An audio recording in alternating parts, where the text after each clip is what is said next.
भाव धंधे की तो पूरी वाट लग गई है। सही कहा भाव, साला खाने के वांदे बोले, पता नहीं क्या हो रहा है।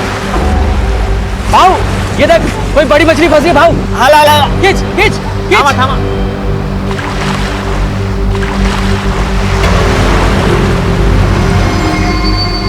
ये तो बॉक्स है।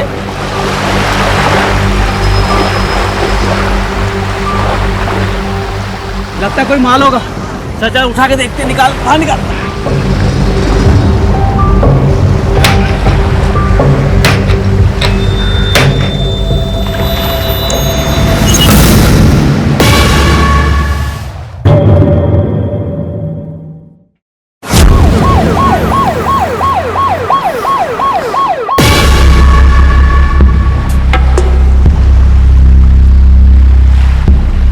कहाँ मिला है तुम्हें? वहाँ पानी में साहब, हम मच्छी पकड़ने के लिए गए थे, हमें कुछ नहीं पता इसके बारे में। हमने कुछ नहीं किया साहब, जैसे हमने बक्सा देखा सीधा आपको फोन कर दिया साहब। सच बोल रहे हो दोनों? जी साहब। जी साहब, सच बोल रहे हैं। काम ले, बॉडी को पोस्टमार्टम के लिए भेजो। जी सर।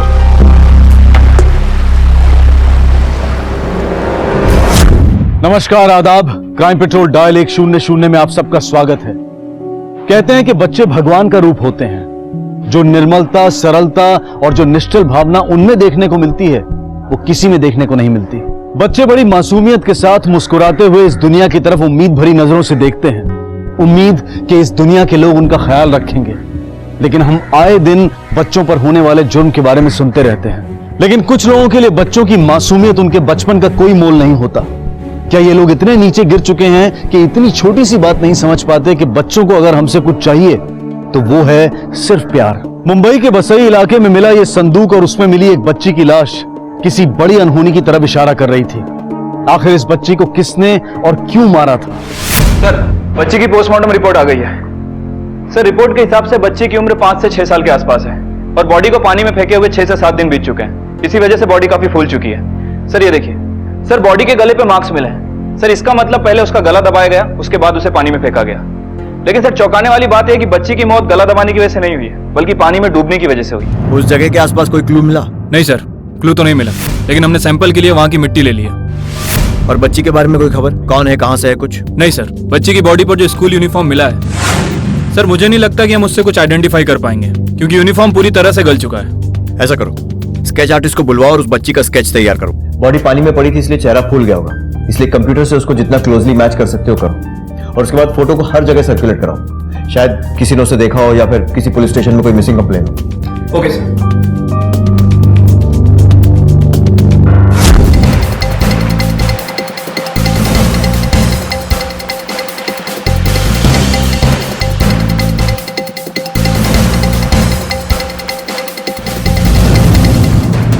Excuse me. हाँ साहब। इस बच्ची को जानते हैं? अरे ये बच्ची, इसे क्या हुआ? जानते हो इसे? हाँ साहब, इस बच्ची के साथ में और एक बच्ची आती थी और इन दोनों के साथ में एक औरत भी आती थी यहाँ पे सामान खरीदने के लिए। अच्छा, वो औरत या बच्ची, उनके बारे में कुछ पता है आपको? वो तो नहीं पता। शक्ल तो याद होगी? हाँ, शक्ल याद है थोड़ी सी। स्केच बनवा सकते हो? हाँ, बनवा सकता हूँ। सर, बहुत ढूंढने के बाद एक दुकानदार ने उस बच्ची को पहचान लिया है। सर वो बच्ची एक और बच्ची और एक औरत के साथ उस दुकान पर आया करती थी। ये रहा उसका स्केच। सर हो सकता है कि ये उन दोनों बच्चियों की मां हो।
नहीं गौरी,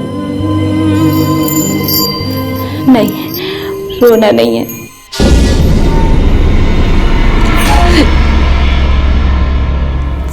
सजा, मुझे सजा मिल रही है।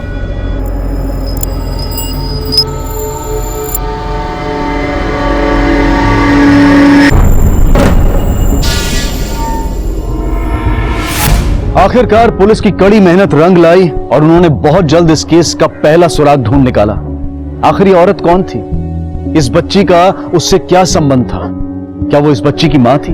आखिर उसे इस तरह से किसी ने क्यों कैद करके रखा था और क्यों वो अपने आप को दी जाने वाली सजा को सही बता रही थी? दुकानदार ने पुलिस को बताया था कि उसने इस औरत के साथ 2 बच्चियां देखी थी, जिनमें से एक की लाश मिल चुकी थी।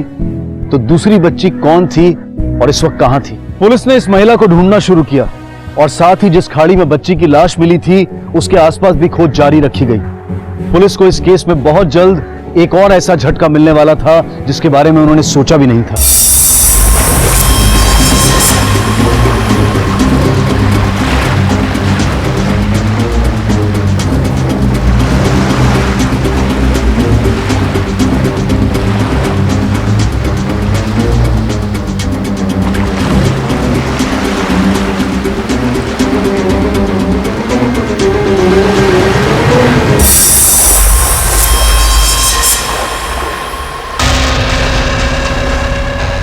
ताला तोड़ो।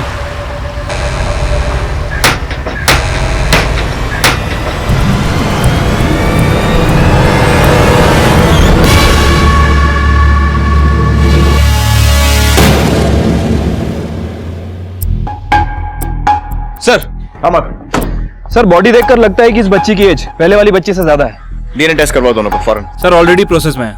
सर इस बच्ची का भी पहले गला दबाया गया, उसके बाद इसे पानी में फेंका गया। ये हैवान है कौन जो इन छोटी बच्चियों की जान के पीछे पड़ा हुआ है? सर इन दोनों घटनाओं में एक चीज कॉमन है, स्कूल यूनिफॉर्म। सर पहले वाली बच्ची ने जो यूनिफॉर्म पहनी थी उससे हमें कुछ हासिल नहीं हुआ, लेकिन इस बच्ची की यूनिफॉर्म को देखकर काफी हद तक ये लगता है कि ये बीके पब्लिक स्कूल की यूनिफॉर्म है। स्कूल में पूछताछ करो। उस औरत की तलाश तेज करो। गोताखोरों से कहो कि वो पानी में अच्छे से तलाशी लें, कहीं वो पानी में ही ना हो सकता है कि इस औरत ने अपनी दोनों बच्चियों को मारा हो और फिर सुसाइड कर लिया हो। Okay sir.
इस यूनिफॉर्म और इन बच्चियों के बारे में कुछ जानती हैं? ये स्कूल यूनिफॉर्म तो हमारे ही स्कूल की है सर।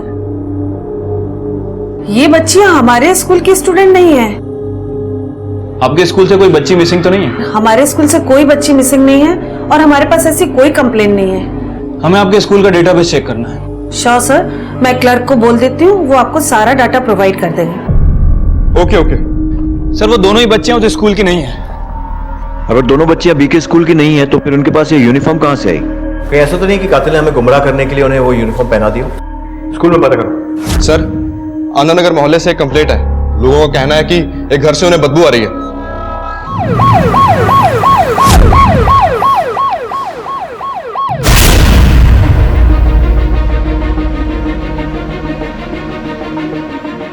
यही है वो घर साहब, इसमें बदबू आ रही है। कोई अंदर? कामले, दरवाजा तोड़।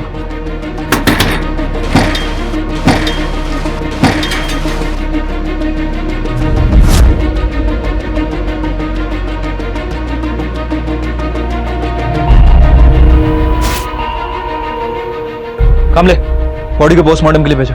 जी सर। इसकी लाश अंदर मिली, उसका क्या नाम है? सर इसका नाम शक्ति साहब है, करीब 1 साल से यहाँ पर रह रहा था साहब। हाँ साहब, कब से बदबू आ रही है? कल भी बदबू आ रही थी, लेकिन कल इतनी नहीं आ रही थी साहब। इस आदमी को देखकर लगता है कि कुछ दिन पहले इसकी शादी हुई थी। कुछ पता है इसके बारे में? हाँ साहब, लेकिन सब कुछ चुपचाप हुआ था, हमें नहीं बुलाया था साहब। इसके परिवार वाले भी खुश नहीं थे। इसकी फैमिली इसके खिलाफ क्यों थी? वो इसकी बीवी बहुत उम्र में बड़ी थी ना साहब, इसलिए कुछ ठीक नहीं था साहब। ठीक है सर, यही कोई 22-23 साल का लड़का होगा। उसकी बॉडी और घर की हालत देखकर तो यही लगता है कि उसकी मौत सुहागरात के अगले ही दिन हो गई थी। सर आसपास पूछताछ की, लेकिन किसी को नहीं पता कि उसकी बीवी कौन है। लेकिन सर अरुण नाम के आदमी ने उसे आइडेंटिफाई किया है। मैं उसे लेकर आया हूँ स्केच बनवाने के लिए। मात्र जब तक पोस्टमार्टम रिपोर्ट सामने नहीं आती पूरी बातें क्लियर नहीं होंगी, पर मुझे ऐसा लग रहा है कि ये सब इस शख्स की शादी से रिलेटेड है, स्पेशली जबकि हम ये जानते हैं कि इसकी बीवी उम्र में इससे बड़ी थी। Sir sketch. इन दोनों के साथ में एक औरत भी आती थी यहाँ पे। स्केच बनवा सकते हो? हाँ बनवा सकता हूँ। सर ये दोनों स्केच तो मैच करते हैं।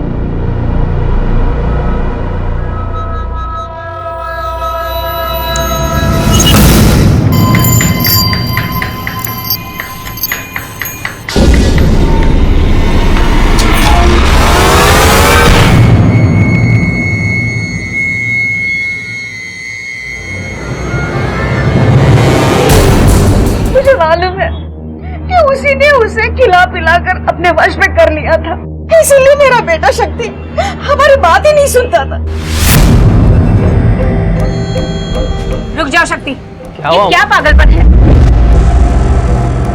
ये मैं क्या सुन रही हूँ? अपनी उम्र से ज्यादा बड़ी लड़की से तुम शादी कर रहे हो? अरे माँ, वो अच्छी लड़की मैं उससे जानता हूँ। अरे लड़की नहीं, औरत है वो।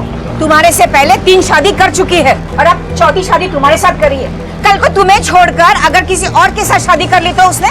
माँ आप हटो, मैं उससे ही शादी करूंगा। अरे उसी ने मार डाला है मेरे बेटे को। भाई को अंदर लेके जाओ। माँ आप अंदर जाइए। क्या यही है वो औरत? जी, और कुछ बता सकते हो उसके बारे में? मैं बस इतना जानता हूँ कि इसका नाम गौरी है और जिस बिल्डिंग में मेरे भाई के बॉस रहते हैं वहीं पे ये झाड़ू पोछे का काम करती थी।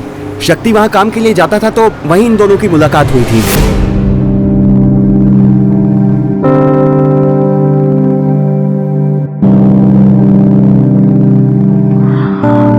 क्या कर रहे हो यहाँ? कोई देख लेगा। अच्छा तुम्हारी बदमाशियां ना दिन ब दिन बढ़ती जा रही है। जाओ। बदमाशिया नहीं, ये प्यार है और थोड़े दिन के बाद तुम मिसेस शक्ति बन जाओगी। मैंने तो उसे उसी वक्त काम से निकाल दिया था सर।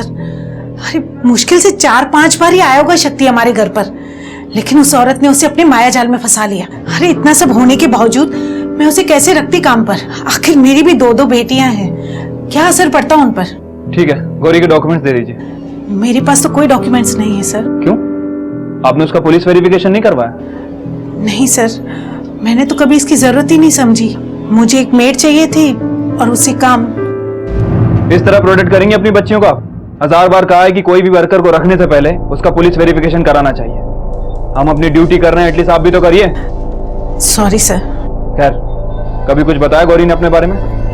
हाँ सर, बताया था। उसकी 2 बेटियां हैं, मैंने अपनी बेटियों के कपड़े दिए थे उसे। कहाँ पढ़ती हैं आपकी बेटियां? BK public school. सर हमारा अंदाजा सही था, वो स्कूल यूनिफॉर्म मिसेस वर्मा की बेटियों की थी और सर गौरी उन दोनों बच्चियों की मां है।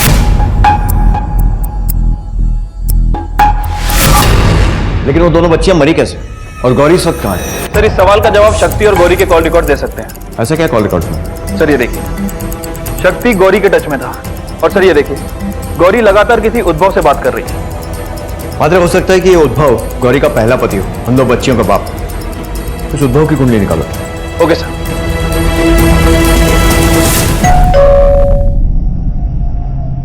उद्भव मिश्रा। सुनिए, हाँ? पुलिस आई। गौरी से क्या रिश्ता है तुम्हारा? तुम थोड़ा पानी लेके आओ। साहब वो पहली बीवी थी मेरी 2 बच्चियां उसी से हैं। लेकिन हुआ क्या साहब? गौरी इस वक्त गायब है और हमें उसकी तलाश है।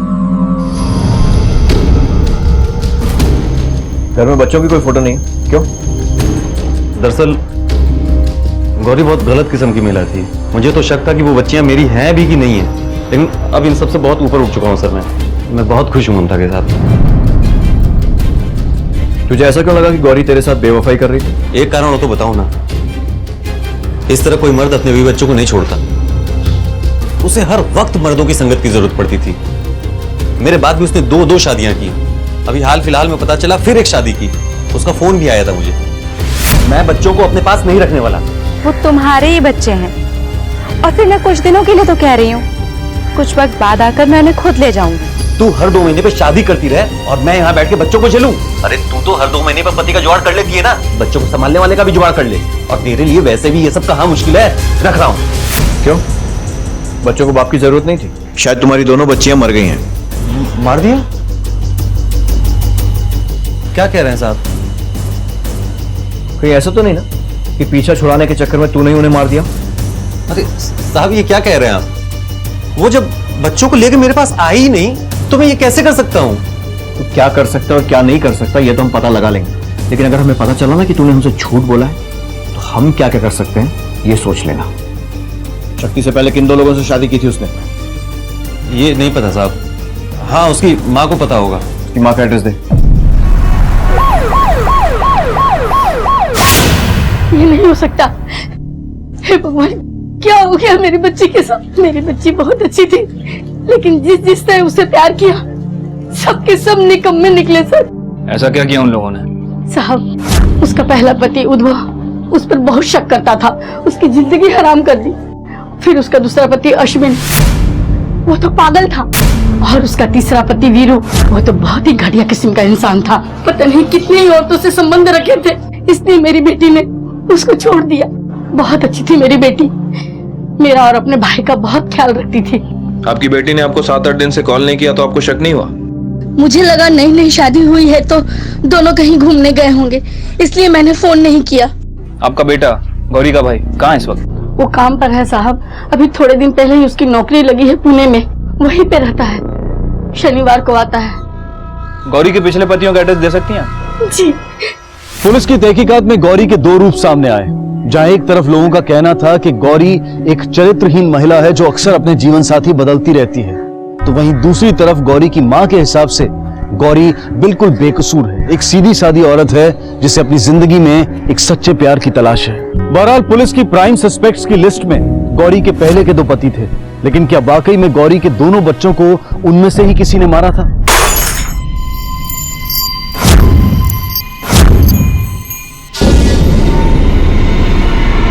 पहले सजा मिलेगी फिर मिलेगा खाना। चलो अब अच्छे बच्चे की तरह घुटनों के बल आ जाओ मेरे पास। और हाँ, शीशे पर से आना है तभी तो खाना मिलेगा ना। आजा आजा। जब तक तुम अपने पापों की सजा भुगतती रहोगी तब तक तुम्हें खाना मिलेगा, जिंदगी मिलेगी, और उसके बाद तो तेरा सारा हिसाब किताब वो ऊपर वाला ही करेगा।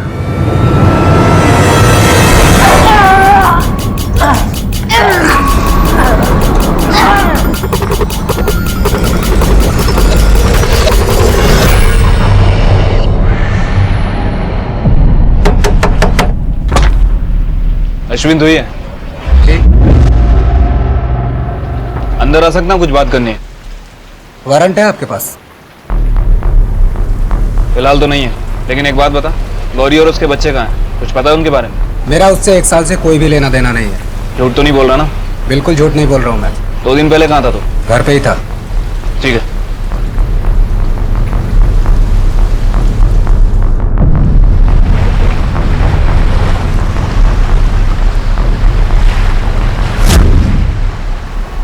क्या बात कर रहे हो साहब? बच्चों को? बहुत बुरा लगा ये सब सुनकर, लेकिन सिर्फ बच्चों के लिए। हाँ साहब, वो गौरी अगर मर भी जाती ना तो कोई दुख नहीं होता मुझे। जिस तरीके से वो मर्दों के लिए भूखी थी ना, ये सब तो होना ही था। शायद माँ के किए की सजा उन मासूम बच्चों को मिली। कहीं ऐसा तो नहीं कि इसी वजह से तूने बच्चों को मार दिया और अब नाटक कर रहा है? मैं तो उससे छुटकारा पाकर खुश था, और शायद मैं ऐसा पहला पति हूँ दुनिया में कि जो अपनी पत्नी की दूसरी शादी कराकर खुश है। सर मुझे तो उस शक्ति के लिए बहुत बुरा लग रहा है। हमें तेरे गैरेज की तलाशी लेनी है। ले लीजिए, कामले आइए साहब।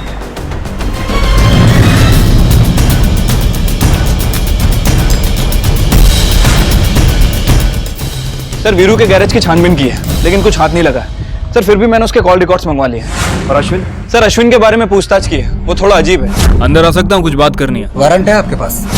उसके घर का सर्च वारंट निकलवाओ और सारे राज खोद डालो। Okay sir. सर हमारे 2 कांस्टेबल ऑलरेडी तैनात हैं, उम्मीद है जल्दी कुछ हाथ लगे। गुड।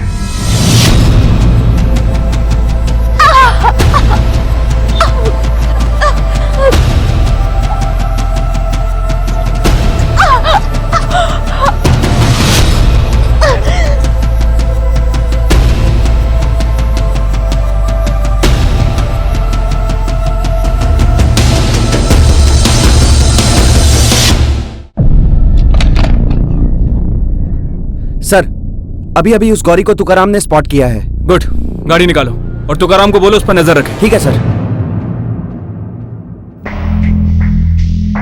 इनकी बॉडी पे कई सारे घाव हैं। लगता है जैसे इन्हें टॉर्चर किया गया है, हालांकि इनको सेक्सुअल असॉल्ट नहीं है।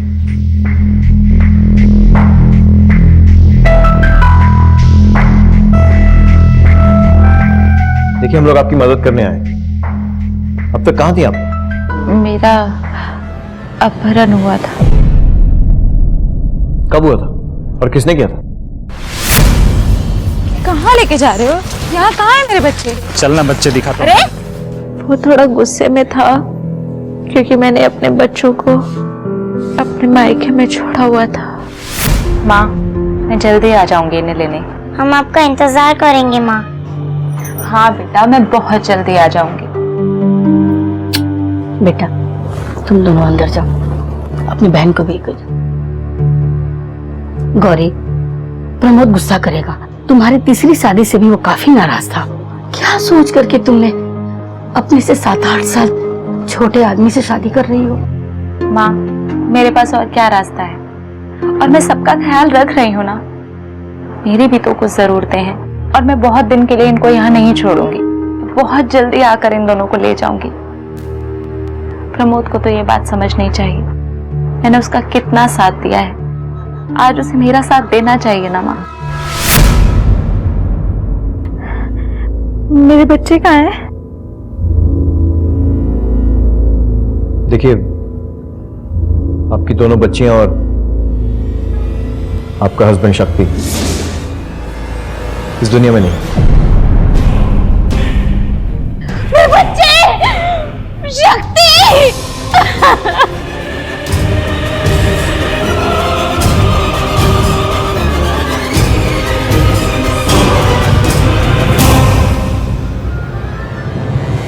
सर बच्चों की मौत की खबर सुनकर गौरी पूरी तरह से टूट चुकी है। पर मात्र अभी कुछ भी कह पाना बहुत मुश्किल है। पहले उस जगह की छानबीन करो जहाँ गौरी को किडनैप करके रखा गया। पता करो कि वो सचमुच वहाँ थी भी या नहीं, और हाँ तो उसके साथ साथ और कौन था। अगर प्रमोद ने गौरी को किडनैप किया था तो फिर दोनों बच्चियों को किसने मारा? सर हो सकता है कि गौरी ही झूठ बोल रही है। पर क्या एक भाई ऐसा कर सकता है?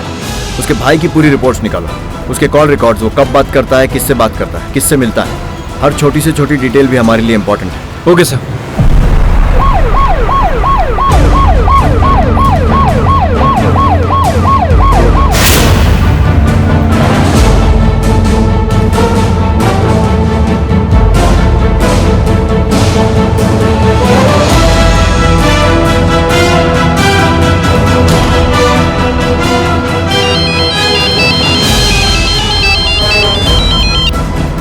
हेलो, क्या वो भी वही है? ठीक है नजर रखो, हम पहुंच रहे हैं। ओके कामले।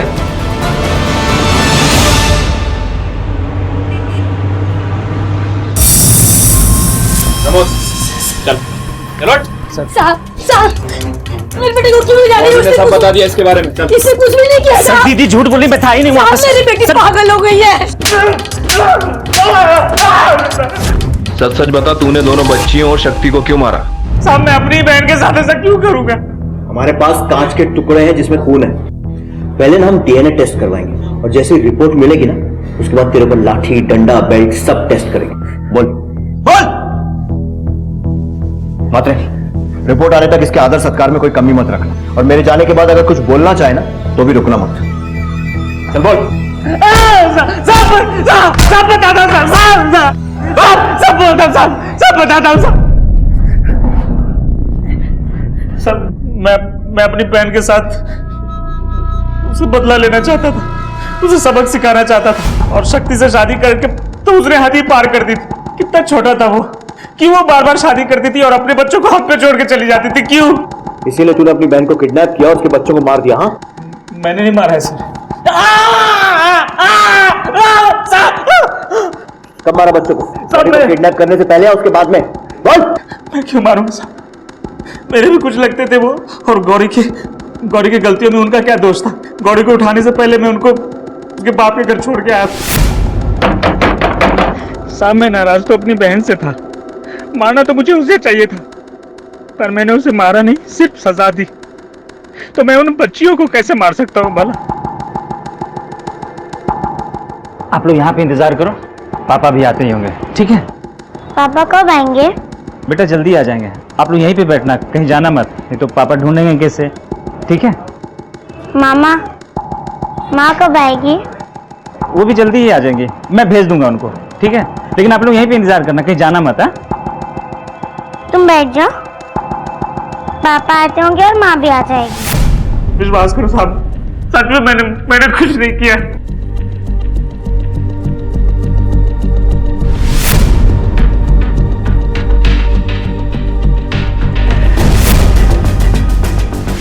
साहब मुझे कुछ नहीं पता, बस मैं इतना जानता हूं कि बच्चे मेरे घर के बाहर नहीं थे। ये कौन है?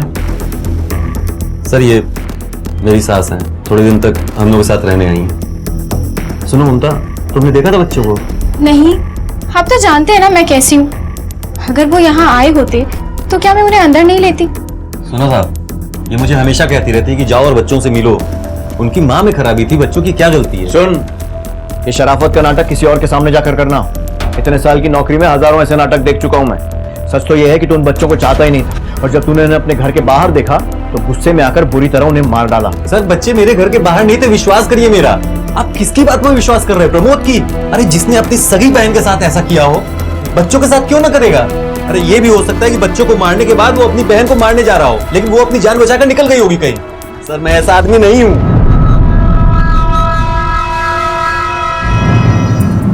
मात्र उद्धव और प्रमोद दोनों के पास मोटिव है इस मर्डर। उद्धव का कहना है कि प्रमोद ने किया होगा, लेकिन मुझे लगता है कि हो सकता है कि वो हमें गुमराह कर रहा हो और शायद उसी ने खून किया हो। ऊपर से शक्ति का भी केस है, उसका भी खून हुआ है। पता ये लगाना है कि ये सारे मर्डर्स गौरी से रिलेटेड हैं या फिर उसका खुद का भी कुछ इन्वॉल्वमेंट है। प्रमोद बच्चों के साथ था और फिर उसने गौरी का किडनैप किया था। हो सकता है कि उसके पहले वो गौरी के घर गया हो और शक्ति को भी उसी ने मारा हो सकता है सर। सर ट्रायंगुलेशन रिकॉर्ड और फॉरेंसिक रिपोर्ट जल्दी आ जाएगी, उम्मीद है कुछ क्लू मिले। हेलो, ठीक है, वेरी गुड सर। अश्विन के घर का सर्च वारंट मिल चुका है। सर्च वारंट चाहिए था ना तुझे, ये ले। आपको कुछ नहीं मिलने वाला है साहब, चलो टाइम खराब कर रहे हो आप अपना।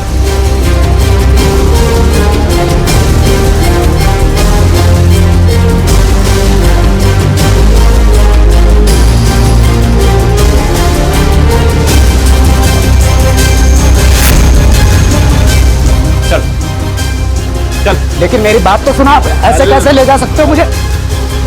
साहब मैंने कुछ नहीं किया, मेरी बात का भरोसा करो। किसी से प्यार करना कोई गुनाह है क्या? सुने मजनू, तो बच्चियां मरी हैं, तेरी लव स्टोरी के लिए टाइम नहीं है हमारे पास। साहब जितना मारना है मार लो, लेकिन फिर भी मैं यही कहूंगा कि मैंने कुछ नहीं किया, मैंने तो सिर्फ प्यार किया है साहब। सर आपके निकलने के बाद अश्विन को बहुत तोड़ा, लेकिन सर कुछ बोलने के लिए तैयार नहीं है। सर मुझे नहीं लगता कि उसने कुछ किया होगा। सर काफी अजीब आदमी है, अक्सर घर पे ही रहता है, फोन पर भी किसी से बात नहीं करता है। घर में तलाशी भी ली लेकिन कुछ हाथ नहीं लगा। सर केस काफी कॉम्प्लिकेटेड होता जा रहा है। शक्ति के घर और आसपास तलाशी लो, पड़ोसियों से भी पूछताछ करो। जहां पर शक्ति और गौरी की शादी हुई थी वहां भी पूछताछ करो, कुछ तो जरूर हाथ लगेगा। मात्र इस अंधी गली में रोशनी की किरण कहीं तो मिलेगी। Okay sir. जैसे जैसे पुलिस की तहकीकात आगे बढ़ती जा रही थी, वैसे वैसे नए एंगल्स के साथ ये केस और ज्यादा उलझता जा रहा था। दो बच्चियां, एक औरत जिसे सच्चे प्यार की तलाश थी, और उस औरत के 4 पति। क्या पुलिस जिस शक की बिना पर आगे बढ़ रही थी वही इन बच्चों की हत्या का कारण थे? किसी के भी फोन रिकॉर्ड से पुलिस के हाथ कुछ नहीं लगा था। क्या हत्यारा इतना चालाक था कि पुलिस की हर चाल से पहले बाजी को मात में बदल दे। मेरे बेटे को निकल जाने के बाद भी तूने इस घर में आने की हिम्मत कैसे की? चल निकल जा इस घर से। अरे हालत तो देखिए उसकी। अरे मेरे बेटे को उसने मार डाला है। अरे तो तमीज से तो बात कर सकती है ना। अरे खूनी है वो। तू चुप रह। बताओ क्या और नहीं तो क्या बेटे को मारा? मेरे बेटे को उसने मारा है। समझता है अपने आप को? क्या समझता है? चुप है तू। बताता हूँ अरे क्या मेरे दोस्त बेटे है। को उसने मारा है। सर शुरुआत इसने की थी, मैं बता रहा हूँ। जरूरी नहीं है खत्म तू करे, चुपचाप खड़ा रहे, समझा? आप लोग बाहर आइए, कुछ बात करनी आइए।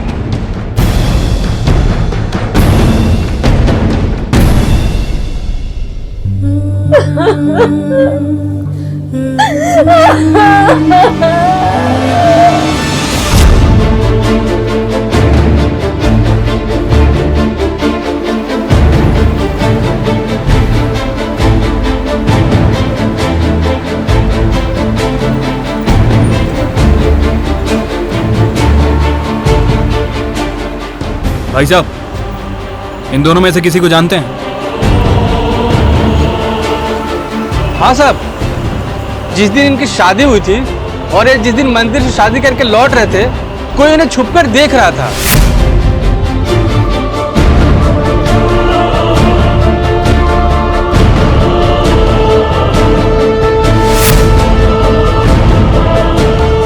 कौन देख रहा था, कुछ बता सकते हैं उसके बारे में?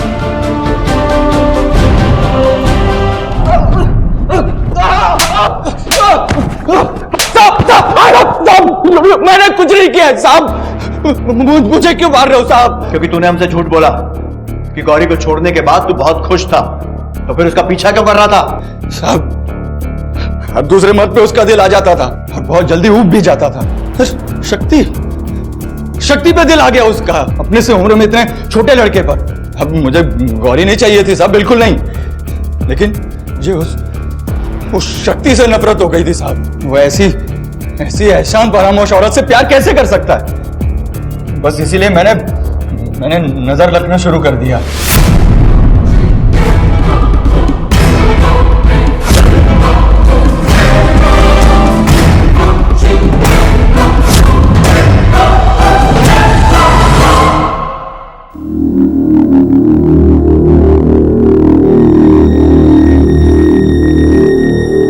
कहाँ जा रही हो?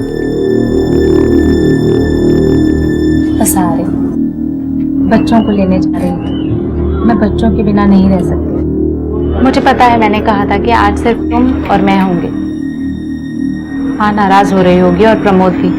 मैं ले आऊं दोनों को? आप भी गुस्सा हो गए ना? अरे नहीं, वो बात नहीं है, ठीक है? मैं तुम पर गुस्सा क्यों होऊंगा? तुम जाओ और बच्चों को अपने साथ लेकर आओ, ठीक है? सब उनसे परेशान हो जाते हैं ना, इसलिए। मैं उन लोगों में से नहीं हूं, वो बच्चे मेरे भी हैं। चल चल।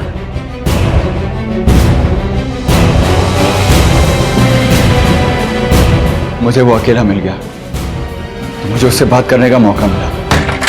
तुम ये क्या कर रहे हो? और ये सब क्या है? तुम्हें एक बात बताने आया हूं। मैं तो उस बेवकूफ को समझाना चाह रहा था साहब, लेकिन उसने मेरी बात ही नहीं मानी। उल्टा मेरे साथ लड़ने लगा, झगड़ने लगा। मैंने उसे मार दिया साहब।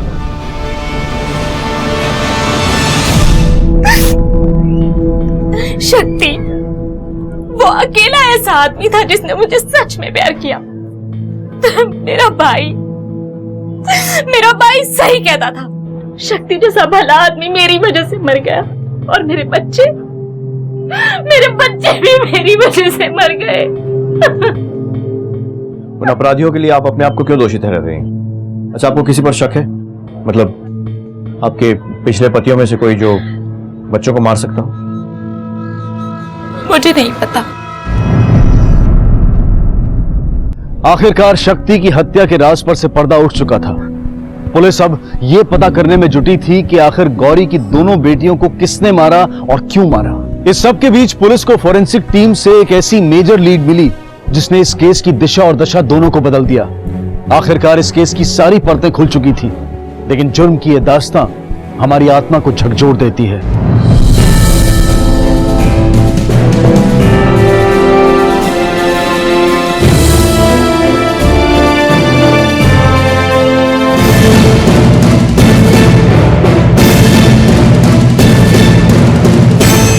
मात्र कोई तो झूठ बोल रहा है, शायद उद्भव। सर बच्चे मेरे घर के बाहर नहीं थे, विश्वास करिए मेरा। अश्विन और प्रमोद के केस में भी कुछ ऐसा है जो हमारी नजर से छूट रहा है। सर ऐसा भी तो हो सकता है कि दोनों बच्चियों को किसी ने अकेले देखा हो और फिर किडनैप करने की कोशिश की हो, और जब मामला हाथ से निकल गया हो तो मार दिया हो। लेकिन सर्कमस्टेंशियल एविडेंस इस थ्योरी के खिलाफ है। अगर किसी ने उन्हें बेचने के लिए या फिर किसी और कारण के लिए किडनैप किया होता तो इतनी जल्दी हार नहीं मानता ना। ये पर्सनल एंगल है। इस केस को शुरू से सर से पांव तक खंगालते हैं। पहले खाड़ी में बच्चे की लाश मिलती,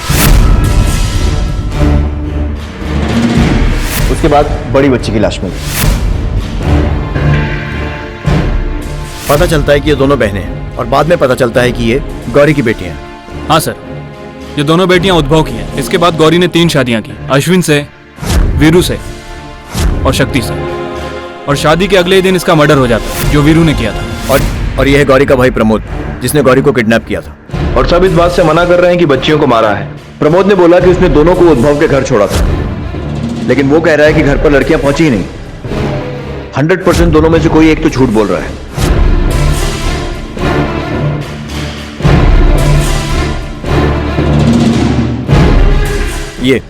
ये रेत का सैंपल जो हमें खाड़ी के पास मिला।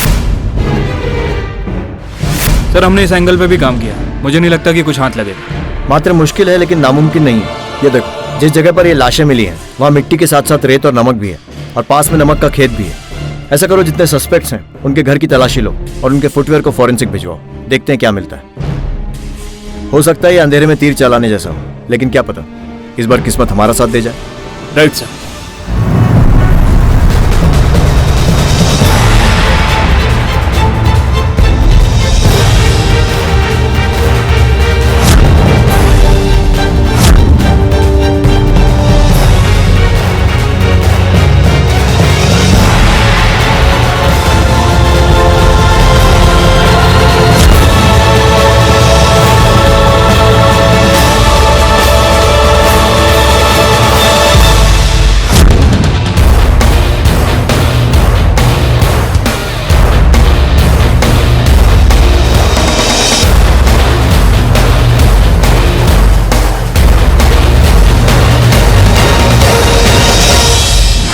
सर फॉरेंसिक टेस्ट में एक स्लीपर पे लगी मिट्टी क्राइम सीन पर मिली मिट्टी से मैच कर गई है। कौन है वो?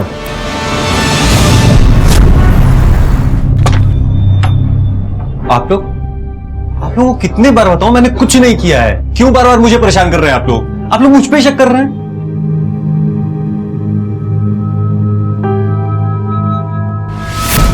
हमारे पास पक्का सबूत है कि ये सब तुमने किया है। अब डायरेक्ट पॉइंट पर आकर हमारा टाइम और अपनी सेहत दोनों बचा सकती हो।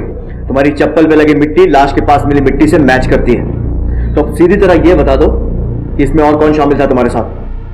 बोलो। मेरी माँ। तुम दोनों यहाँ क्या कर रही हो?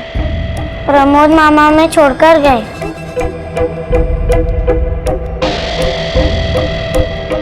चलो ऊपर।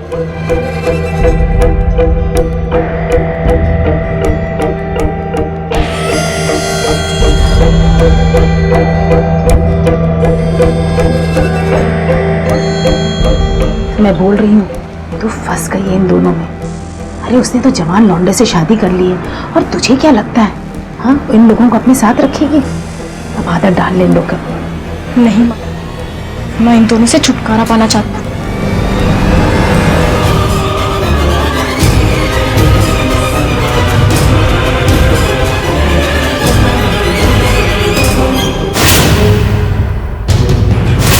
और फिर मौका देखकर उन दोनों लाशों को खाड़ी में बहा दिया। गौरी हमेशा से अपने बच्चों के साथ रहना चाहती थी और शक्ति की भी यही मर्जी थी, और उस रात वो उन दोनों को लेने ही आने वाली थी। अगर तुमने ये सब नहीं किया होता तो एक माँ अपने 2 मासूम बच्चों को नहीं खोती। एक औरत होकर भी आप लोग एक माँ को नहीं समझ पाई। ये सब जो तुमने किया है ना, उसके लिए हर सजा कम है।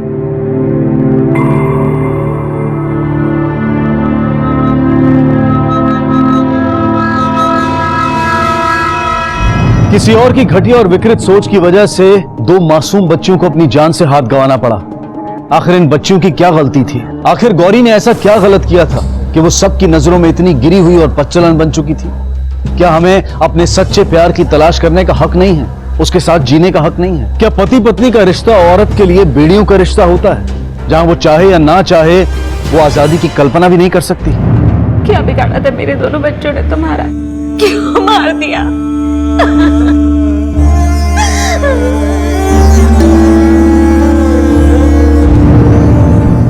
हर रिश्ते की शुरुआत होती है प्यार, विश्वास और बराबरी के साथ। अगर इनमें से किसी भी चीज की कमी रह जाए उस रिश्ते में, तो उस रिश्ते की बुनियाद ही हिल जाती है। देखते हैं हमारे आज के एपिसोड की दूसरी कहानी। माँ मैं जा रहा हूँ, लेट हो रहा है।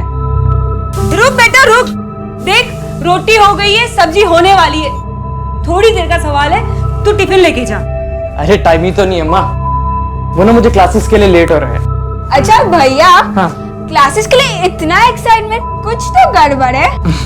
कोई गड़बड़ नहीं है मगर बिल्ली, वो ना मुझे एक असाइनमेंट मिला है, अगर पूरा हो गया ना तो तेरा भाई सुपरस्टार। भैया शाहरुख खान जैसा सी फेसिंग फ्लैट अपना भी होगा। बंगलो बोल बंगलो। अम्मा कहती है ना कि घर में छत और आंगन दोनों होना चाहिए, तो वो दोनों दूंगा अम्मा को। पगली। और हमारे घर में ना नौकरों की इतनी फौज होगी कि अम्मा को काम करने की जरूरत ही नहीं पड़ेगी। अरे सुन, डब्बा तो लेते जा, बेस्ट ऑफ लक।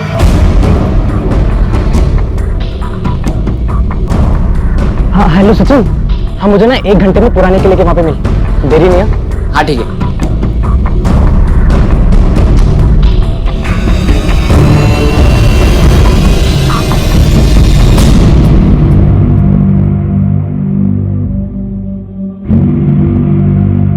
अंजी कितने जा रही है सवारी? पापा जी वो कोचिंग क्लासेस जा रहे हैं। भैया जी आजकल बड़ी पढ़ाइयाँ हो रही हैं। बेटा जी लेकिन आज सैटरडे है, आज कोचिंग क्लास बंद रहती है। हम अगर वो एक स्पेशल असाइनमेंट है तो उसके लिए एक्स्ट्रा क्लासेस है, तो जाना। और ये एक्स्ट्रा क्लासेस तुम्हारी जरूर रोहन पांडे सर ले रहे होंगे, हैं?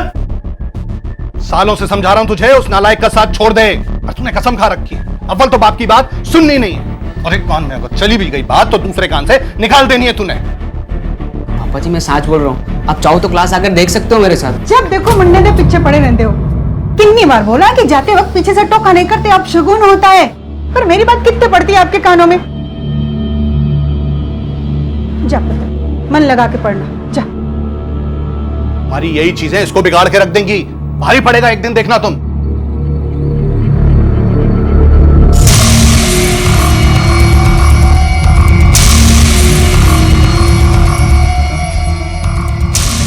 रोहन अब तू बता तेरा प्लान क्या है? अब तो पूरे किले में आ गए हम लोग। चलो ये बता, तुझे मुझ पे भरोसा है?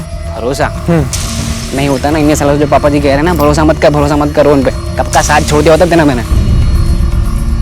देख तुझे ना मेरी मदद करनी पड़ेगी, देख संभल के।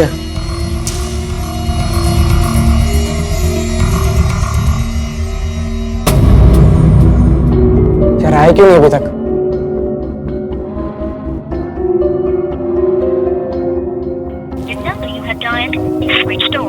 फोन भी स्विच ऑफ आ रहा है। देख रोहन, मुझे लगता है तेरा प्लान बहुत गड़बड़ है यार, और सुन पकड़े गए ना तो बैंड छोड़, पूरी ऑर्केस्ट्रा बज जानी है यार। अबे फट्टू की तरह बात मत कर। प्लान बहुत सिंपल है, बस तू मेरा साथ दे, बाकी सब कुछ ठीक हो जाए। यार अब तक तो आ जाना चाहिए, लेकिन आए क्यों नहीं अभी तक? मैंने कहा था टाइम पे आना, फिर भी। देख रोहन, मुझे लगता है उन्होंने प्लान चेंज कर दिया होगा भाई। हो सकता है तुझे बेवकूफ बना रहे होंगे वो लोग। तू मेरी बात मान, तू चल यहाँ से, तू चल, वरना ऐसे थोड़ी नहीं होता यार। अरे ऐसे कैसे बेवकूफ बनाया होगा यार? प्रॉमिस किया था मुझे, बकायदा पूछ के मैंने कंफर्म भी किया था। अब वापस मुड़ने का सवाल ही पैदा नहीं है। तो नमस्कार, आदाब। क्राइम पेट्रोल डायल 100 में आप सबका स्वागत है। कहते हैं कि इंसान कमजोरियों का पुतला होता है। ये बात भले ही अतिशयोक्ति हो, लेकिन इस बात में कोई शक नहीं है कि कमजोरियां हम सभी में होती हैं। यहां सवाल यह उठता है कि आखिर कमजोरी होती क्या है? अगर मोटे तौर पर कहा जाए तो हर वो चीज जिसे हम शिद्दत से चाहते हैं हमारी कमजोरी बन जाती है, और अगर उस चाहत के पूरा होने की जरा सी भी उम्मीद दिखाई देती है तो हम अपने व्यक्तित्व को यहां तक कि अपनी सोच समझ को भी पूरी तरह से भुला बैठते हैं। और यही वो मौका होता है जब हमें कोई भी बड़ी आसानी से नुकसान पहुंचा सकता है, अपने किसी जायज या नाजायज फायदे के लिए हमारा इस्तेमाल कर सकता है। ऐसा ही कुछ हुआ था मुंबई में रहने वाले दो नवयुवकों सचिन खन्ना और रोहन पांडे के साथ। उनके सपने उनकी कमजोरी थे, जिनका फायदा उठाकर उनका इस्तेमाल किया गया, और फिर जो हुआ वो किसी की भी सोच से परे था।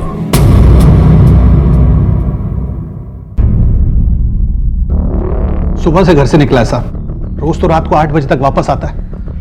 आज रात को 2 बच्चों के साथ, कोई अता पता नहीं, और फोन भी स्विच ऑफ आ रहा है। आपके कहने का मतलब है कि आपका बेटा सचिन और इनका बेटा रोहन दोनों साथ में हैं? मुझे तो यही लगता है सर जी, वो 24 घंटे चिपका रहता है जी मेरे बेटे के साथ। इनके मुंडे ने बिगाड़ के रख दिया जी मेरे पुत्र को। साहब, सुबह तो रोहन भी कोचिंग क्लास का ही कह के गया था, पर अभी तक नहीं लौटा। साहब, मुझे दोनों बच्चों की बहुत फिक्र हो रही है, कहीं किसी मुसीबत में ना फंस गए हो। आप एक काम कीजिए, अपने बच्चों के करीबी दोस्तों का फोन नंबर और एड्रेस और अपने बच्चों की फोटोग्राफ्स वो हमें दीजिए।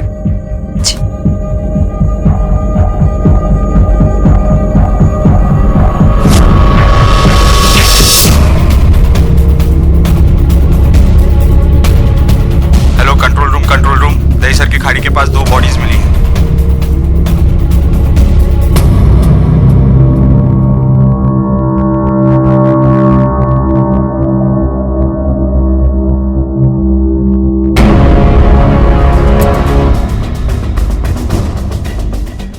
रोहन और सचिन कल क्लास आए थे?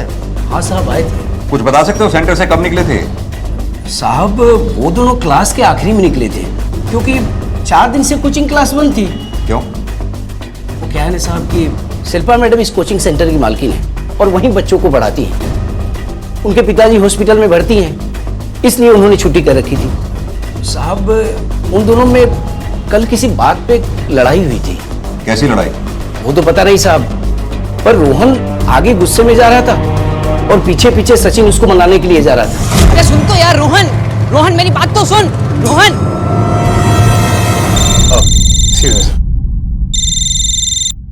हेलो, क्या? कहाँ?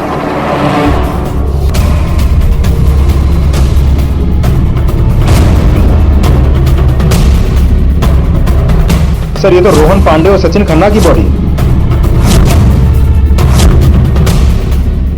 सर ये नहीं, सर पे गहरी चोट लगी है, मतलब मौत चोट लगने की वजह से हुई है। और ये देखिए, बॉडी को घसीटने की निशान भी है। राजन, बॉडीज को पोस्टमार्टम के लिए भेजो, इनकी फैमिलीज को भी इन्फॉर्म कर दो। आसपास पता करो किसी ने कुछ देखा है क्या? सर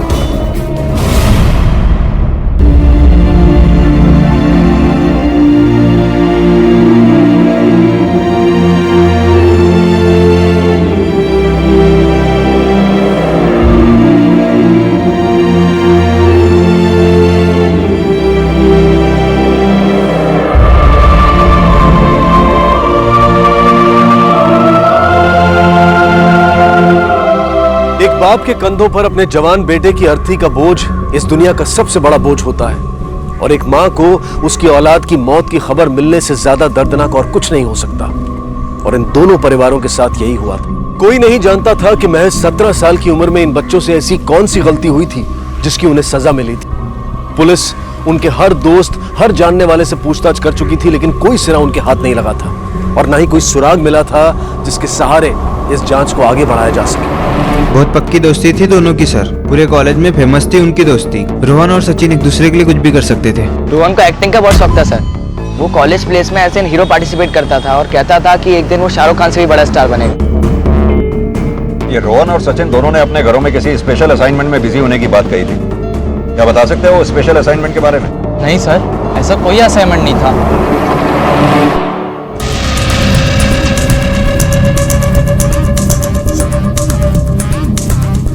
राजन, ये रोहन और सचिन आपस में इतने गहरे दोस्त थे कि आज तक किसी ने इन दोनों को आपस में झगड़ते हुए नहीं देखा। और उस दिन कोचिंग सेंटर में ऐसा क्या हुआ था जिस बात पर इन दोनों का आपस में झगड़ा हुआ? और ये लोग जो खास असाइनमेंट की बात कर रहे हैं जिस पर रोहन काम कर रहा था, वो असाइनमेंट क्या है? सर, दोनों लड़कों के कॉल डिटेल्स आ गई। लगभग सभी कॉल्स अपने दोस्तों को और रिश्तेदारों को किए गए थे। इनमें से सिर्फ एक नंबर है जो उनके पहचान वालों में से नहीं है। ये नंबर। किसका नंबर है? किसी रघु नाम के शख्स का। पता करो ये रघु कौन है। सर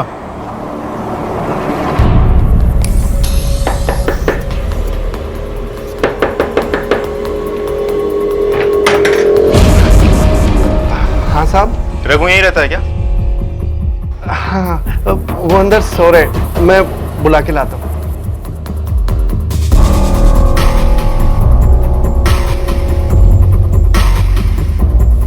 क्या हो, अभी तक नहीं आया? कुछ गड़बड़ तो नहीं?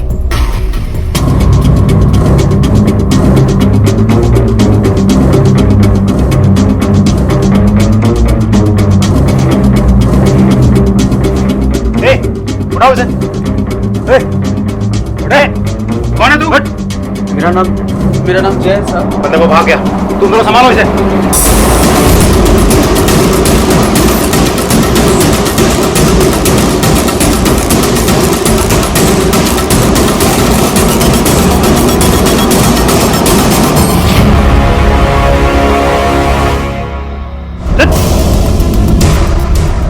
ए, रघु को कैसे जानता है? सब मैं और रघु सब साथ में रहते, सब किसी कुली में। वैसे हुआ क्या साहब? सब पता चल जाएगा। चलो इस अंदर चल। जी सर। हाँ राजन, उन दोनों लड़कों की मोबाइल के लास्ट लोकेशन की रिपोर्ट आ गई है। दोनों पिछले 2 दिनों से पुराना किला जा रहे थे और वो भी एक ही वक्त पर। हो सकता है वहाँ कुछ मिले। मैं रास्ते में ही हूँ, तुम भी वहाँ पहुंचो। और रघु का क्या हुआ? I am sorry sir, Raghu तो भाग निकला, लेकिन उसका एक साथी हमारे हाथ लगा है। बहुत जल्द वो भी पकड़ा जाएगा। ठीक है सर।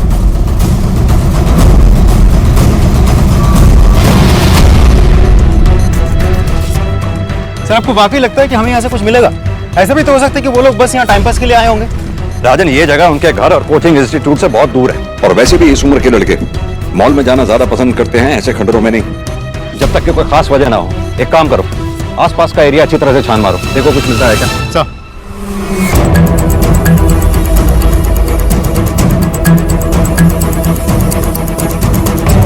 सर, ये दुपट्टा, रस्सी, इन सब का क्या मतलब निकलता है? मतलब यही है कि इस केस में कोई लड़की भी शामिल है। राजन, ये मामला गुमशुदगी या मर्डर का नहीं, कुछ और ही है। और इस केस में हमें सिर्फ एक ही आदमी लीड दे सकता है, और वो है रघु। उसे जल्द से जल्द ढूंढो, उसके कॉल रिकॉर्ड्स निकलवाओ। हो सकता है उसके कॉल रिकॉर्ड से ही हमें कोई नया नाम मिले। तूने रघु ने मिलकर सचिन और रोहन को क्यों मारा? साहब आप लोग क्या बोल रहे हैं साहब? मेरे को कुछ समझ में नहीं आ रहा साहब। साहब मेरे को तो ये भी नहीं मालूम आप जिनके नाम ले रहे हैं वो लोग कौन है। साहब रघु के मुंह से भी मैंने कभी उसके बारे में नहीं सुना, तो मैं उन्हें क्यों मारूंगा साहब? और मेरा रघु तो ऐसा करने के बारे में सोच भी नहीं सकता साहब। मतलब रघु ऐसा नहीं कर सकता है साहब। बात को गोल गोल मत घुमा, सीधी तरह से बता रघु से क्या रिश्ता है तेरा? मेरा बॉयफ्रेंड है साहब वो। तुम दोनों काम क्या करते हो? साहब मैं ऑटो चलाता हूँ साहब, और रघु फ्यूचर प्लस कोचिंग में काम करता था। Future plus coaching? ये तो शिल्पा की है ना?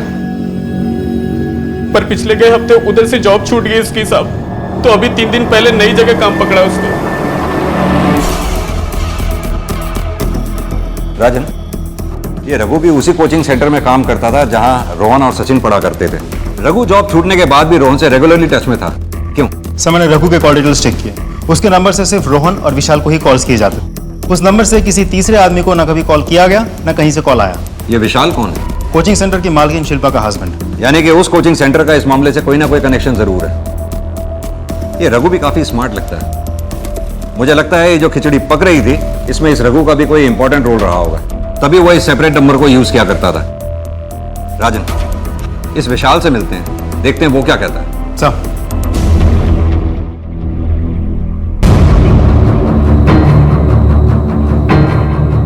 जी आप लोग? हमें लगा था अब तक तो आपको पता चल ही गया होगा कि आपके कोचिंग सेंटर के 2 स्टूडेंट रोहन और सचिन दोनों का परसों रात मर्डर हो गया। जी हाँ मुझे पता चला। इसी सिलसिले में आपके हस्बैंड से बात करनी थी। अंदर आ सकते हैं? जी आइए। आप ही हैं मिस्टर विशाल? जी नहीं, मैं उनका छोटा भाई विक्रम हूं। ये आपके हाथ में चोट कैसे लगी? वो मैं बाथरूम में फिसल कर गिर गई। भैया, हमारे कोचिंग सेंटर के जिन 2 स्टूडेंट्स का मर्डर हुआ है, उनके बारे में इंक्वायरी करने आए हैं। जी हाँ बताइए, how can I help you? Raghu को जानते हैं आप? जी हाँ बिल्कुल, हमारे असिस्टेंट था एडमिन डिपार्टमेंट में। कुछ दिन पहले ही हमने उसे निकाल दिया। और निकाले जाने के बाद भी वो रोज फोन पे आपसे बात किया करता था। जान सकता हूँ क्या? वो अपनी सैलरी के बारे में बात करता था जो हमने रोक रखी थी।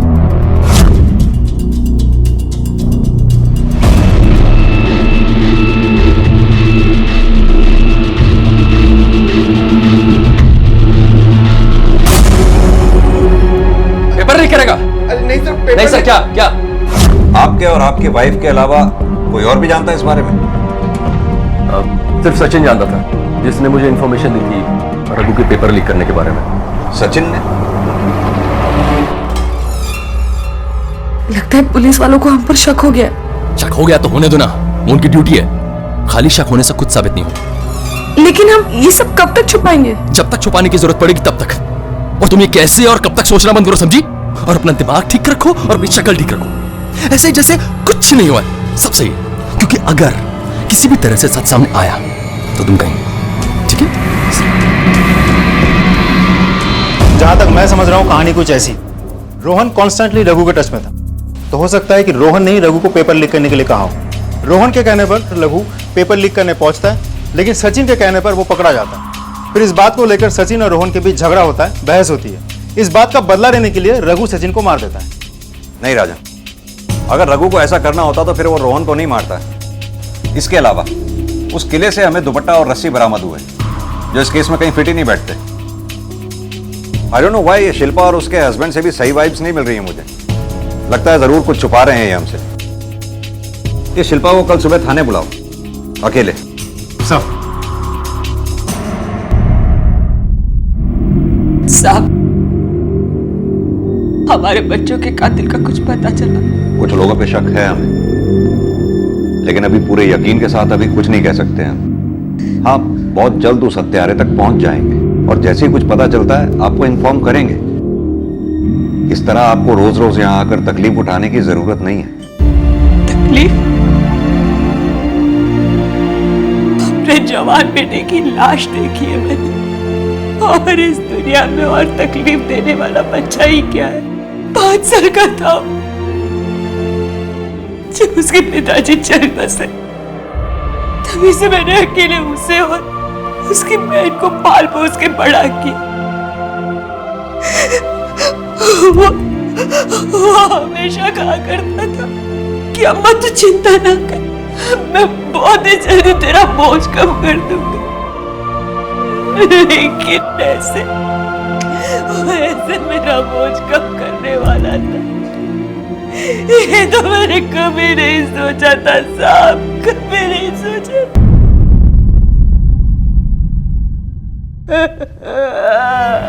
आपका दुख हम समझ सकते हैं, भरोसा रखिए हमारे ऊपर। इनफैक्ट सचिन के फादर भी आए थे, उनसे भी हमने यही कहा, दोनों बच्चों को इंसाफ जरूर मिलेगा।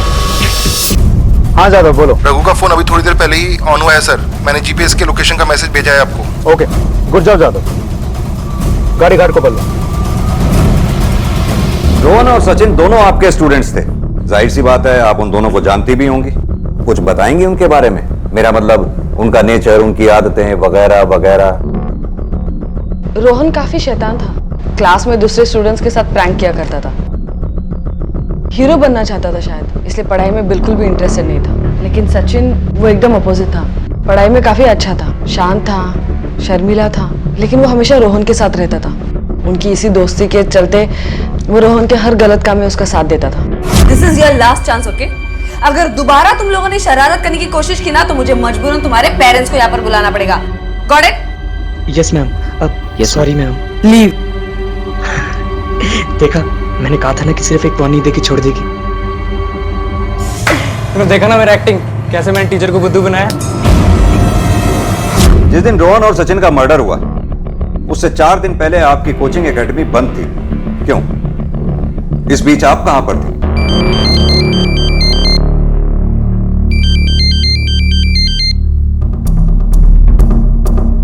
सब मैं अपने पेरेंट्स के घर पर थी, क्योंकि मेरे डैड हॉस्पिटल में है और इसलिए कोचिंग सेंटर भी बंद था। आप इतना नर्वस क्यों हो रही हैं? जी नहीं, वो मैं पहली बार पुलिस स्टेशन आई हूँ ना, शायद इसलिए। ओ, मुझे लगा आप हमसे शायद कुछ छुपा रही हैं, इसकी। लीजिए, पानी पीजिए।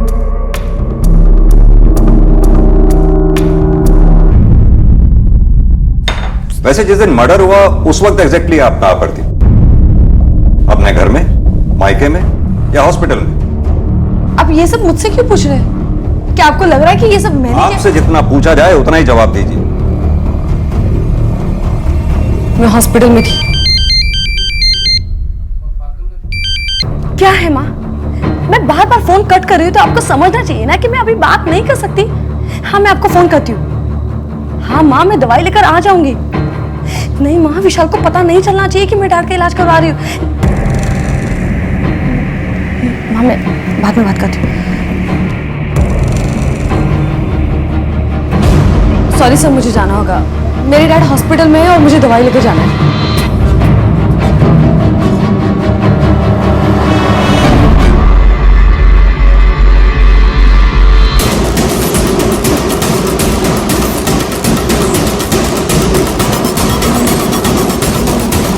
क्या रे रघु, बहुत इंतजार कर रहे हैं तूने अपने दरवाजे पे। हाँ, चल चल। अब शुरू कर, बता क्यों मारा उन दोनों लड़कों को? साहब, मैंने किसी को नहीं मारा साहब, मैं सच बोल रहा हूँ, मैंने किसी को नहीं मारा। आप लोग क्या करें, मुझे कुछ समझ में नहीं आ रहा। कुछ नहीं पता तुझे, तू भागा क्यों था? भागा क्यों था? वो साहब, मैंने विशाल साहब की कोचिंग क्लास में पेपर लीक करने की कोशिश की थी। मुझे लगा उसके चक्कर में आप लोग मुझे पकड़ने आए, इसलिए भागा था। और वो जो दो लड़के, मुझे तो पता भी नहीं था कि उनका खून हो गया। साहब, मैंने कुछ नहीं किया। और जिस नंबर की आप लोग बात कर रहे हैं ना, वो नंबर मेरा नहीं है साहब। आप लोग को जरूर से कोई गलतफहमी हुई है। झूठ मत बोल, वो नंबर तेरा ही है, तेरे ही नाम पर इशू हुआ है वो नंबर। नहीं साहब, मुझे कुछ नहीं पता, वो नंबर मेरा नहीं है साहब। राजन साहब, जिस दुकान से वो नंबर इशू हुआ है पता करो वहां पर। ये देखिए सर, पूरे डॉक्यूमेंट्स लेने के बाद ही मैंने सिम कार्ड दिया था उस लड़के को। लड़के को? हाँ सर, जिसका ये डॉक्यूमेंट्स है वो खुद नहीं आए थे। एक लड़का आया था, उसने कहा कि ये मेरे अंकल है, उन्हीं के लिए सिम लेना है। वो दिखने में भी सर शरीफ लग रहा था और उसके पास सारे डॉक्यूमेंट्स भी थे, इसलिए मैंने उसे सिम दे दिया। ये फोटो देखो जरा, ये था? नहीं सर, ये नहीं था। ये लड़का था? हाँ सर, यही था जिसे मैंने सिम दिया था। केस की फाइल हेडक्वार्टर में भेज दो। सर, रघु सही कह रहा है, वो रोहन ही है जिसने रघु के नाम पर नया सिम लिया था। लेकिन सर, उसे रघु के डॉक्यूमेंट्स कैसे मिल गए? एक बात और समझ में नहीं आ रही सर, रोहन उस नंबर से अपने ही नंबर पे क्यों कॉल कर रहा था? ये तो तब हो सकता है जब वो सिम किसी और को दे दे। राजन, पता करो ये शिल्पा के फादर कौन से हॉस्पिटल में एडमिटेड है। साहब, जी हाँ, पिछले एक हफ्ते पहले उन्हें यहाँ लाया गया था। बहुत सीरियस कंडीशन में थे वो, बट आफ्टर सर्जरी काफी अच्छा रिकवर कर रहे हैं। उनकी बेटी शिल्पा वो देखने आती है ही नहीं यहाँ? जी, रोज आती हैं। बीच में 2 दिन नहीं आ पाई थी, उसके बाद रोज ही आ रही हैं। अब तो उन्होंने अपने पापा को प्राइवेट रूम में भी शिफ्ट कर दिया है। तो पहले किस में थे वो? सर, जनरल वार्ड में। अभी 3 दिन पहले उन्हें प्राइवेट रूम में भी शिफ्ट किया गया है। ठीक है सिस्टर, थैंक यू। राजन, शिल्पा ने अपने फादर को जनरल वार्ड में भर्ती कराया। अच्छा खासा कोचिंग सेंटर है उसका, चाहती तो प्राइवेट वार्ड में भी भर्ती करा सकती है। बिल्कुल सर, लेकिन ऐसा भी तो हो सकता है कि शिल्पा की कोई मजबूरी नहीं हो। लेकिन पैसे के अलावा शिल्पा की और क्या मजबूरी हो सकती है जिसे 3 दिन पहले अचानक दूर कर दिया गया? और सबसे बड़ी बात, शिल्पा अपने फादर की बीमारी में उन्हें सपोर्ट कर रही है, ये बात उसने अपने हस्बैंड से छुपाई हुई है। राजन, जितना देखने में ये केस नॉर्मल लग रहा है उतना नॉर्मल है नहीं। एक काम करते हैं, उस कोचिंग सेंटर पे जाकर उस गार्ड से दोबारा मिलते हैं, हो सकता है हमसे कोई कड़ी मिस हुई हो। चलो साहब। आराम से याद करके बताओ, घबराओ मत। क्या तुमने उस दिन रोहन और सचिन को झगड़ते हुए देखा था? नहीं सर, पर सर रोहन जितने गुस्से में निकला था और उसके पीछे सचिन उसे मनाने के लिए निकला, तो मुझे तो ऐसे ही लगा कि उन दोनों के बीच कुछ झगड़ा हुआ है। उस वक्त और भी स्टूडेंट्स थे क्लास में? नहीं सर, सब जा चुके थे, लेकिन हाँ, सिर्फ शिल्पा मैडम थी। वो हर रोज क्लास का काम निपटाकर 1-1.5 घंटे देरी से निकलती है। ठीक है राजन, हो सकता है उस दिन रोहन का सचिन के साथ झगड़ा ना होकर के अपनी शिल्पा मैडम के साथ झगड़ा हुआ हो। रोहन गुस्से से बाहर निकला और सचिन उसे मनाते मनाते पीछे गया हो। हो तो सकता है सर, लेकिन रोहन शिल्पा के साथ झगड़ा क्यों करेगा?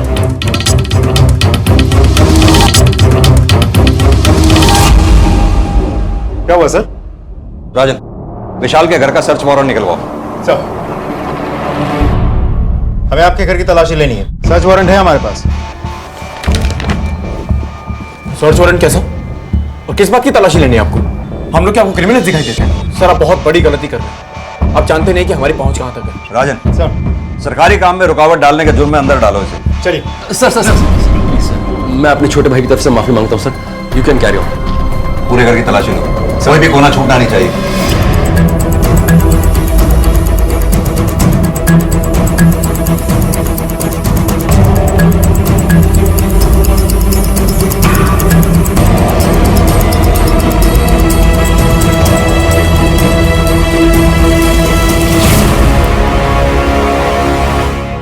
सर ये मिला अंदर से।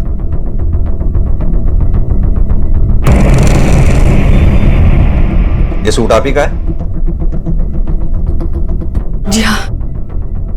इसका दुपट्टा कहां है? जाहिर सी बात है, ना तो इसका दुपट्टा आपके पास है और ना ही मेरे सवाल का जवाब। लेके चलो इन्हें। सर मेरा छोटा बच्चा है, मैंने कुछ नहीं किया। सर बात तो सुनिए। काफी वक्त बर्बाद कर चुके हैं आप हमारा में शिल्पा। अब सीधी तरह से बताइए कि क्यों मारा आपने रोहन और सचिन को? साहब मैंने उन्हें नहीं मारा। आई स्वेयर उन दोनों की मौत में मेरा कोई हाथ नहीं है। तो आप उस पुराने किले पर सचिन और रोहन के साथ क्या करने गई थी? पिकनिक मनाने। पुराना किला? मैं वहां पर क्यों जाऊंगी? मैं पुराने किले पर गई ही नहीं। झूठ मत बोलिए। हमारे पास इस बात का सबूत है कि आप रोहन और सचिन एक ही दिन एक ही वक्त पर पुराने किले पर मौजूद थे। नहीं सर, आपके मोबाइल की लोकेशन रिपोर्ट। आपका कोई भी झूठ आपको यहाँ से बचा नहीं सकता मिस शिल्पा। बेहतर यही होगा कि सच क्या है आप हमें बता दें।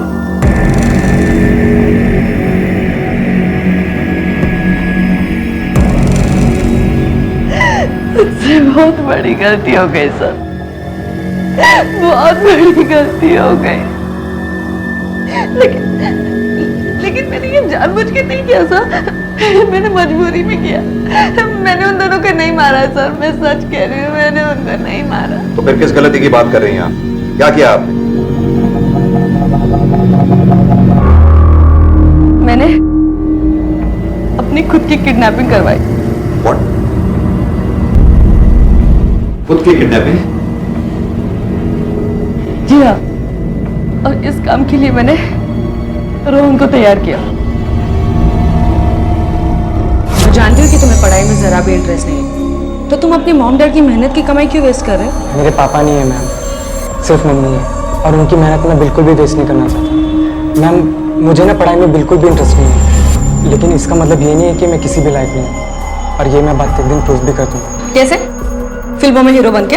मैम इसमें तो मुझे कोई भी नहीं हरा सकता, ये तो मैं चैलेंज भी कर सकता हूँ। ठीक है, मेरी पहचान का एक कास्टिंग डायरेक्टर है जो बड़ी बड़ी फिल्मों में कास्टिंग करता है। अगर तुम चाहो तो मैं तुम्हें उससे मिलवा सकती हूँ। मैम सच में आप? लेकिन तुम्हें मुझे ये प्रूव करना होगा तुम वाकई में अच्छे एक्टर हो। मैम अगर आप चाहो तो मैं अभी के भी आपका ऑडिशन देके दिखा सकता हूँ। नहीं, ऑडिशन नहीं चाहिए, एक असाइनमेंट है। असाइनमेंट? अगर तुम सक्सेसफुल हुए तो मैं मान लूंगी कि तुम एक अच्छे एक्टर हो और मैं तुम्हें स्टार बना दूंगी। मैम आप जो भी कहोगे ना मैं वो करने को तैयार हूँ। मैं जानती थी कि रोहन एक्टिंग के पीछे पागल है, उसके इसी पागलपन का फायदा उठाया मैंने और उसे प्लान में शामिल कर लिया। लेकिन बाद में रोहन ने सचिन को भी प्लान में शामिल कर लिया। प्रॉमिस किया था मुझे, बकायदा मैंने पूछे कंफर्म भी किया था। वापिस मुड़ने का सवाल ही पैदा नहीं। That's the spirit, Rohan. Life में सक्सेस उन्हीं को मिलती है जो अपना प्लान अधूरा नहीं छोड़ते। सॉरी मुझे आने में देरी हो गई। No problem ma'am. Simla? Yes ma'am.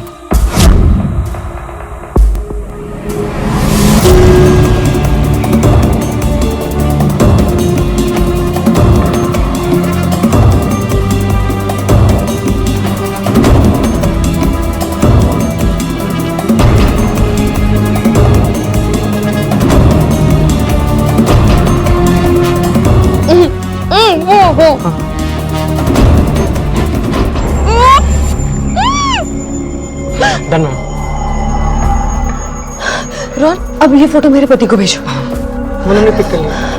अभी मेरे पति को फोन लगा, मुझे अभी तुम्हारी एक्टिंग स्किल्स देखनी है, ठीक है? ऐसा लगना चाहिए कि तुम एक असली किडनैपर हो और तुमने मेरा किडनैप किया है। और हाँ, तुम्हें 10 लाख रुपए की डिमांड करनी है, ठीक है? फोन करो। फोटो देख के तो तू समझ ही गया होगा कि तेरी बीवी का किडनैप हो गया। अब सुन, अगर तू चाहता है कि तेरी बीवी तुझे सही सलामत मिल जाए तो तुझे क्या करना है? मैं कौन बोल रहा हूँ? शाहरुख खान बोल रहा हूँ। क्या फर्क पड़ता है? अबे सुन, जितना बोला जा रहा है उतना कर।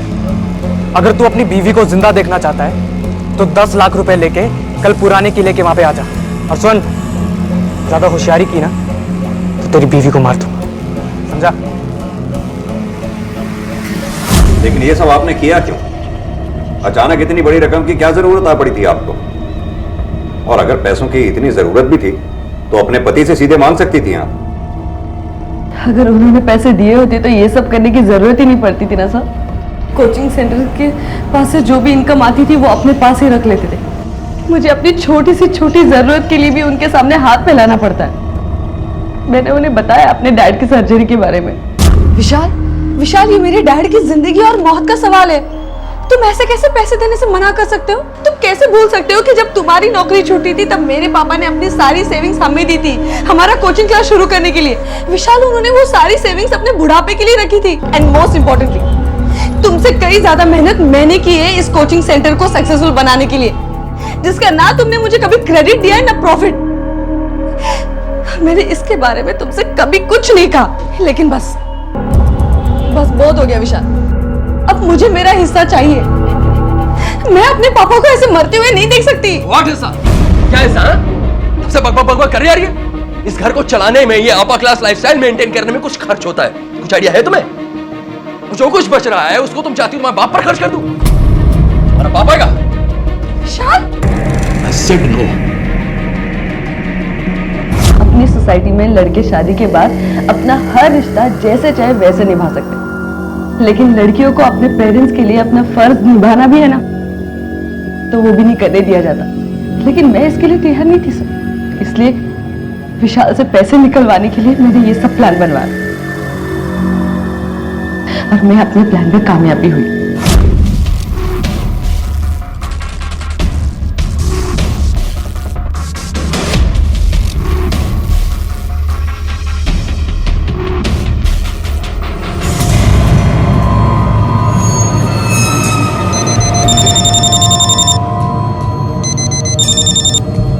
हेलो। अच्छा सुन, पैसे जो तेरे पास हैं वो झाड़ के पास रख दे। लेकिन मैं तुम पे भरोसा कैसे करूं कि मेरी बीवी तुम्हारे पास है? हेलो विशाल, इन लोगों ने मुझे किडनैप कर लिया। प्लीज मुझे विशाल। यकीन हुआ तुझे? अब सुन, चुपचाप पैसे झाड़ के पास रख और निकल जा। शाम तक तेरी बीवी तुझे मिल जाएगी। चल निकल।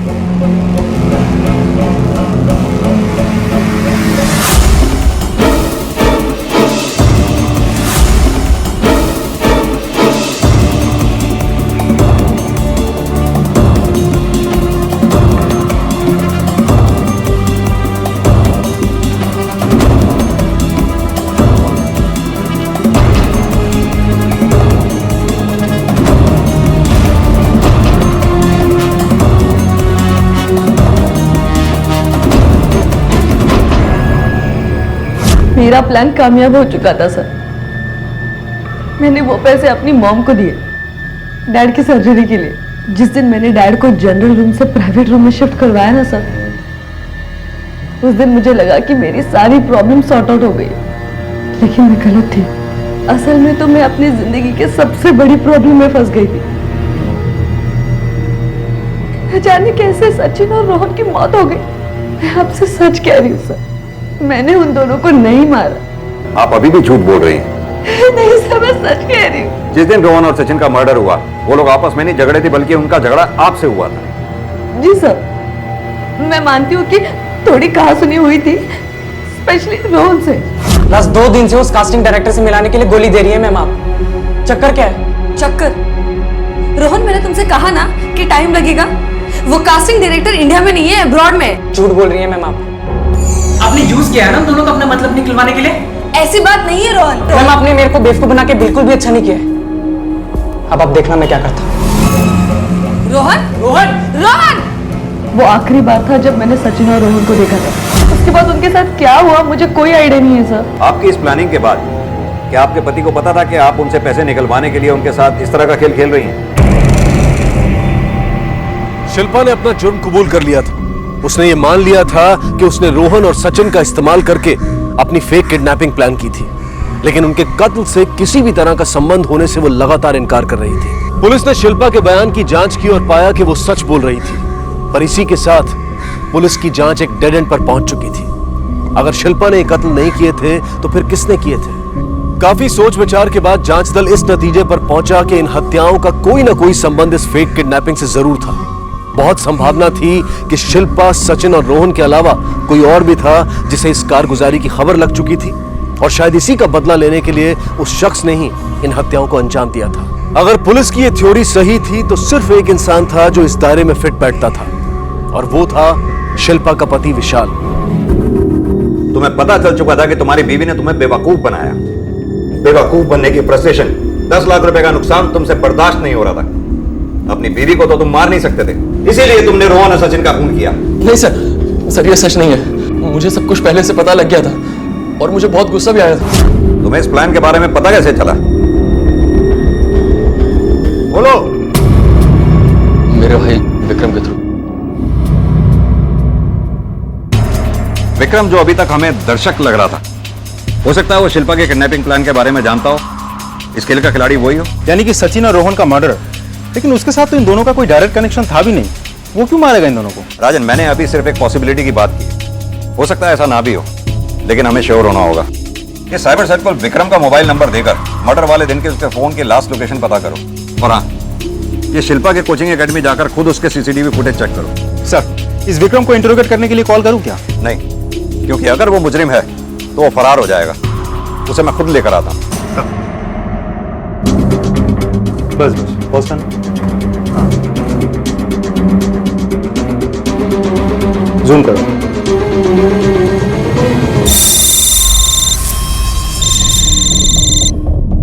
हेलो, हमने उसके फोन की लोकेशन की हिस्ट्री ट्रेस की है सर। पता चला है कि मर्डर के वक्त वो उसी गार्डन वाली लोकेशन पर था जहां उन लड़कों की बॉडीज मिली हैं। Good job Jadav.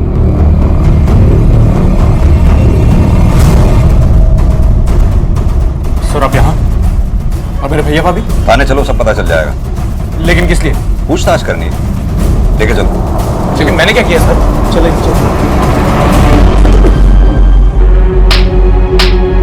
सर मुझे क्यों मार रहे? सर मुझे क्यों मार रहे? मैंने क्या किया सर?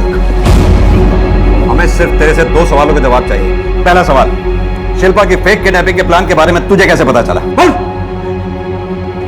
बता दो सर, बता दो। सर उस दिन मुझे पता चला कि मेरे भैया ने बैंक से 10 लाख रुपए निकाले। सर मैं उनसे पूछना चाहता था लेकिन पूछ नहीं पाया क्योंकि भैया का मूड बहुत खराब था। सर उसके बाद मैंने भैया को वही पैसे बैग में ले जाते हुए देखा। फिर मैंने भैया का पीछा किया और उनका पीछा करते करते मैं पुराने किले तक पहुंच गया।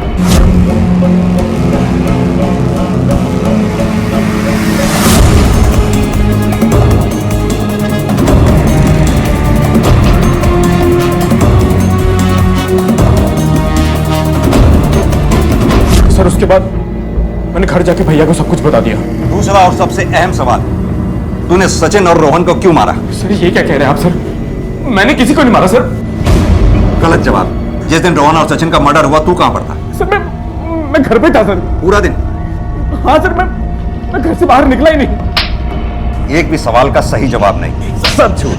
सर मैं सच बोल रहा हूँ सर, मैं पूरा दिन घर पे था सर। मैं घर से बाहर निकला ही नहीं और सर मैंने किसी को नहीं मारा। सर आप पे जरूर कोई गलत फहमी हुई है। गलत फहमी? हाँ पाटिल,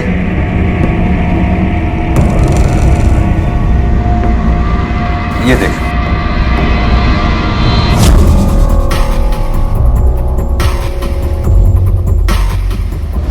ये तेरे ही कोचिंग सेंटर की सीसीटीवी फुटेज है।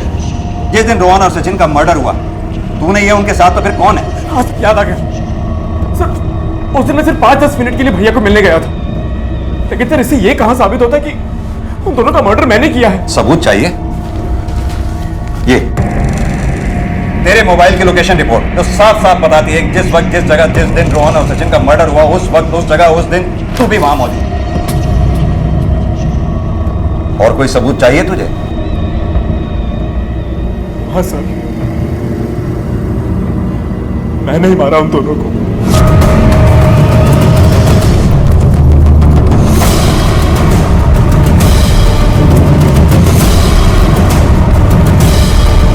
उसके बाद उनके फोन स्विच ऑफ करके उनकी लाश को ठिकाने लगा दिया ताकि किसी को उनके बारे में पता न चले।